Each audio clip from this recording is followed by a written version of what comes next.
نحمده ونصلي ونسلم على رسوله الكريم اما بعد فاعوذ بالله من الشيطان الرجيم بسم الله الرحمن الرحيم ويقول الانسان أإذا ما مت لسوف اخرج حيا۔ پارہ نمبر 16 سورۃ مریم، رکوع نمبر 5، آیات نمبر 66، 67، 68، 69، 70، 71 اور 72۔ وَيَقُولُ الْإِنسَانُ،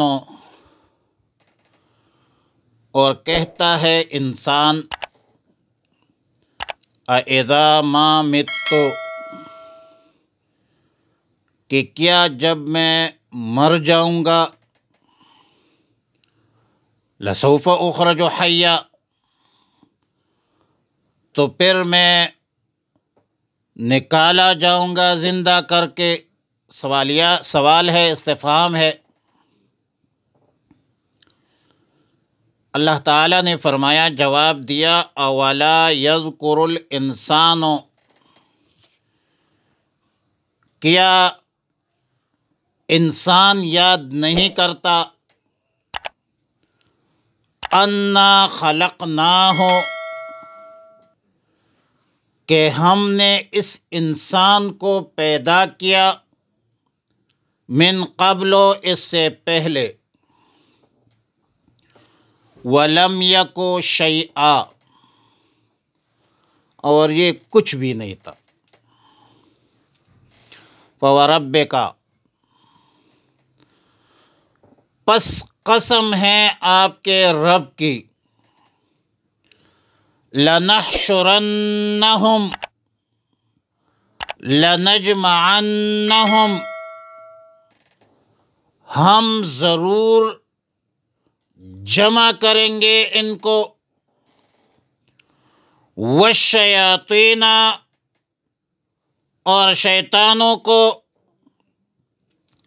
ثم لنحضرنہم، اور پھر ہم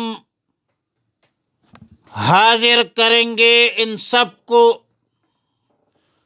حول جہنم، جہنم کے ارد گرد، جثیہ، گھٹنوں کے بل، ثم لننزعن، پھر ہم ضرور کھینچ کر نکالیں گے، من کل شیعۃ، ہر فرقہ اور جماعت میں سے، ایہم، کہ کون ان میں، اشد، بہت زیادہ سخت، علی الرحمن، رحمان سے، عتیہ، سرکشی کرنے والا تھا۔ ثم لنحن اعلم، پھر ہم ہی خوب جانتے ہیں، بالذین ہم اولی بہا صلیہ، ان کو جو زیادہ مستحق ہے ان میں سے صلیہ، داخل ہونے کا۔ وَإِن مِّنکم، اور نہیں ہے تم میں سے کوئی بھی، الا واردھا، مگر وہ گزرے گا دوزخ پر، کان علی ربک حتما مقضیہ، یہ ہے تمہارے رب کا حتمی فیصلہ۔ ثم ننجی الذین اتقوا، پھر ہم نجات دیں گے ان لوگوں کو جو پرہیزگار ہے، وَنَذَرُ الظَّالِمِينَ،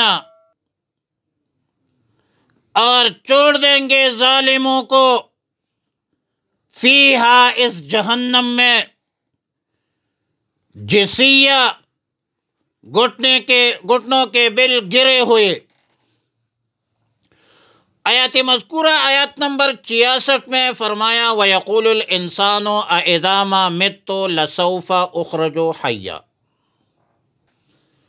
وہ انسان جو حشر کا، نشر کا، قیامت کا، بعث بعد الموت کا منکر ہے، جیسا کہ ابی بن خلف تھا، ولید بن مغیرہ تھا، تو ایسے لوگوں نے اس طرح کی بات کی، سوال کی، اور کہتے تھے کہ جب میں مر جاؤں گا تو پھر زندہ کر کے آیا قبر سے نکالا جاؤں گا؟ سوال ہے۔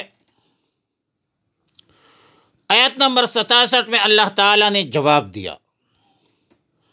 کیا وَلَا يَذْكُرُ الْإِنسَانُ أَنَّا خَلَقْنَاهُ مِن قَبْلُ وَلَمْ يَكُ شَيْئًا، یہ جو حشر نشر کا، قیامت کا، بعث بعد الموت کا منکر انسان ہے، کیا یہ نہیں سمجھتا کہ ہم نے ایک انسان کو اس سے پہلے پیدا کیا تھا؟ وَلَمْ يَكُ شَيْئًا، یہ کچھ بھی نہیں تھا۔ هَلْ أَتَىٰ عَلَى الْإِنسَانِ حِينٌ مِّنَ الدَّهْرِ لَمْ يَكُنْ شَيْئًا مَّذْكُورًا إِنَّا خَلَقْنَاهُ مِن نُّطْفَةٍ أَمْشَاجٍ نَّبْتَلِيهِ فَجَعَلْنَاهُ سَمِيعًا بَصِيرًا۔ اللہ رب العالمین نے معدوم انسان کو وجود بخشا، تو کیا جس رب نے ایک معدوم چیز کو موجود کیا ہے، موجود فرمایا ہے، کیا وہ ایک پراگندہ ریزہ چیز کو جمع کرنے پر قادر نہیں ہے؟ یقیناً حقاً جس ذات نے ایک انسان کو، ایک چیز کو نیست سے ہست کر دیا ہے اور نیست سے ہست کرنے پر قادر ہے، یقیناً وہ ذات باری تعالیٰ دوبارہ زندہ کرنے پر بدرجہ اولا قادر ہے، اور اللہ کے لیے آسان ہے، ہوا علیہ حین، اللہ پر آسان ہے یہ کام۔ آیت نمبر 67 میں فرمایا فَوَرَبِّكَ لَنَحْشُرَنَّهُمْ، قسم ہے آپ کے پروردگار کے کہ ہم ان منکرین بعث بعد الموت کو جمع کریں گے، اور ان کے ساتھ شیاطین کو بھی جمع کریں گے، سب کو ایک زنجیر میں جمع کریں گے۔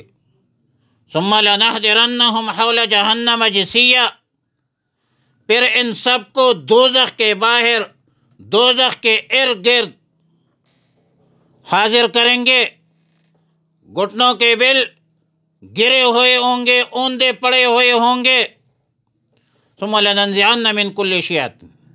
پھر ہم ہر گروہ میں سے کافرین، منکرین، بعث بعد الموت کے جو بہت سارے گروہ بنے ہوئے ہیں، ان سب کو جدا کریں گے،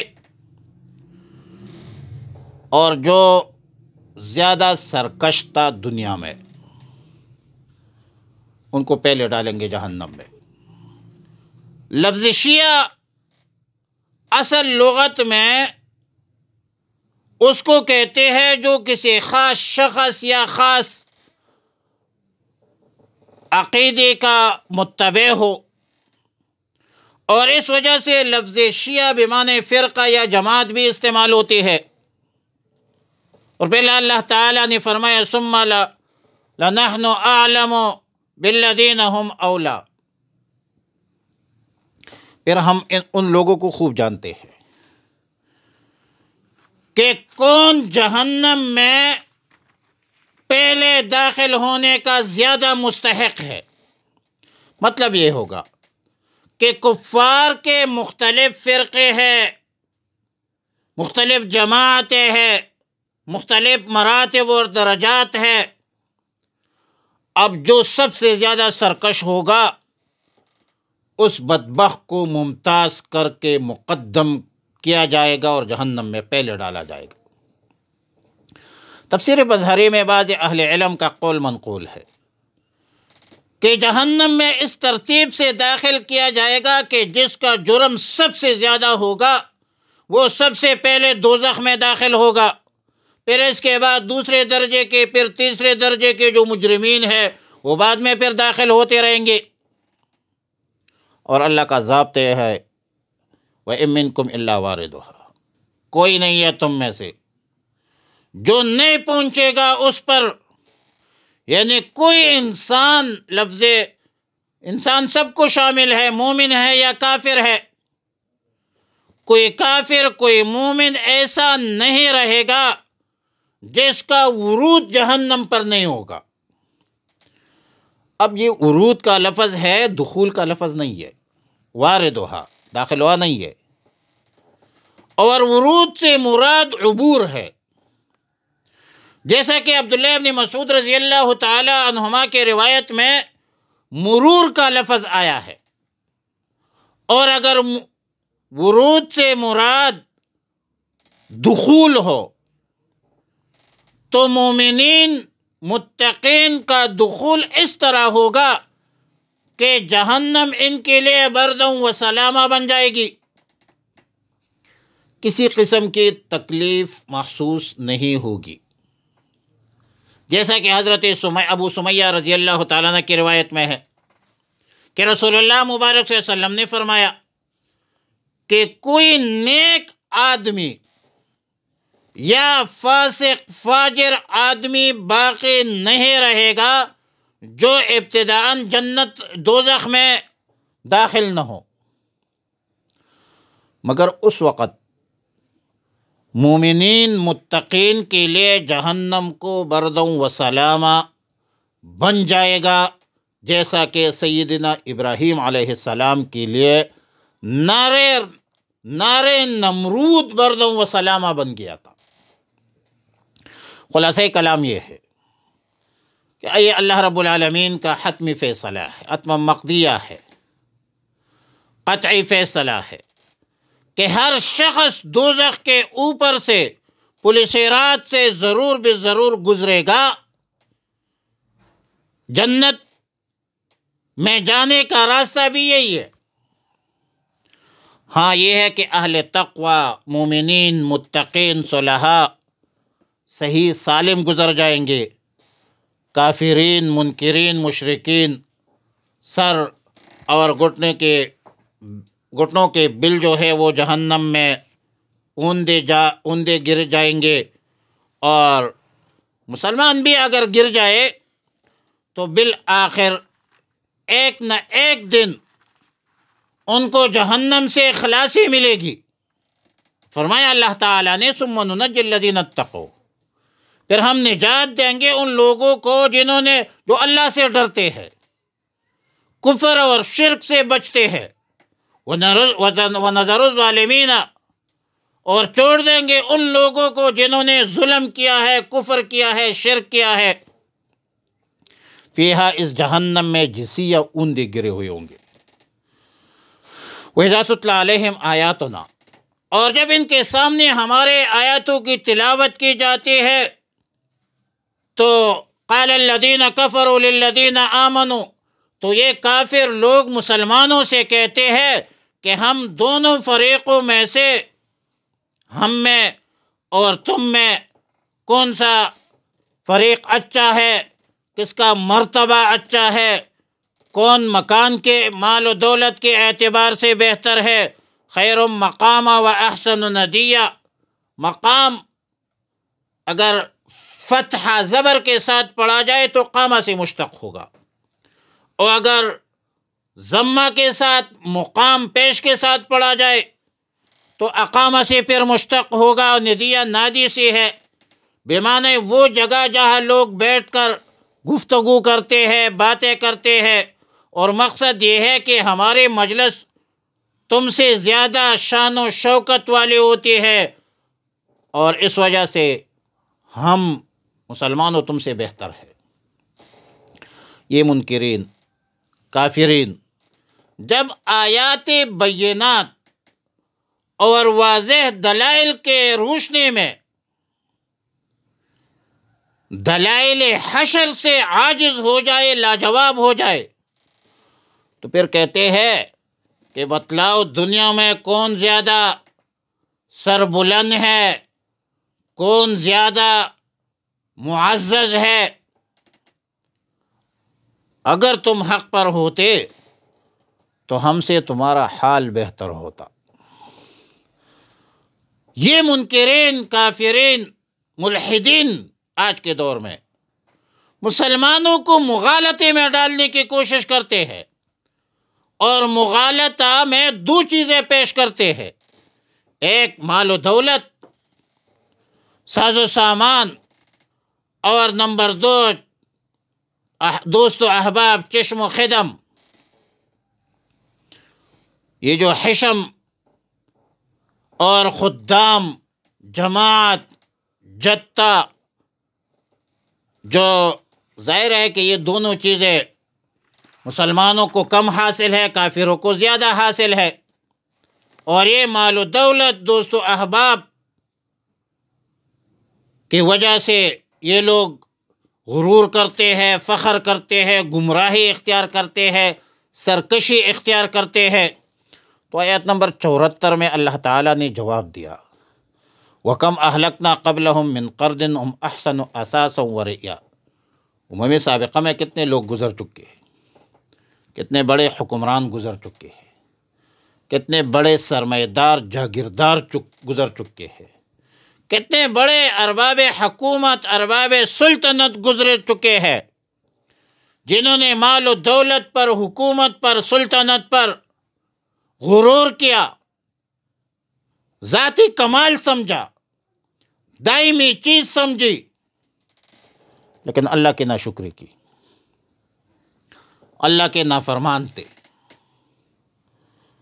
اور اس غرور، تکبر، ناشکر، کفر کے بنیاد پر انہوں نے بغاوت کی، اور اللہ تعالیٰ نے انہیں ہلاک کیا۔ بھائی نشانہ عبرت بن گئے، باقی رہا دوست و احباب، جماعت، جتے، تو بعض اوقات یہ چیزیں تو دنیا میں ظاہر ہوتی ہے، مشکل وقت میں کوئی ساتھ نہیں دیتا۔ یہ فانی اور خود غرض دنیا ہے، مال و دولت، حکومت، سلطنت، دوست، احباب، یہ سب فانی ہے۔ بڑے بڑے حکمران رخصت ہو گئے، اَیْنَ آباؤنا وَأَیْنَ اجدادنا وَأَیْنَ اصحاب الدیوان والایوان والعقول والفحول، بڑے بڑے مالدار رخصت ہو گئے، ہم نے بھی رخصت ہونا ہے۔ کسی کی حکومت اور دولت دائمی اور باقی نہیں ہوتی، یہ عارضی چیزیں ہیں اور فانی دنیا ہے۔ لہذا حکومت کے نشے میں، دولت کی غرور میں، اللہ کی نافرمانی تباہی بربادی کا ذریعہ ہے۔ اللہ سے دعا ہے کہ ہمیں نیک اعمال کی توفیق عطا فرمائے۔ وآخر دعوایا ان الحمد للہ رب العالمین۔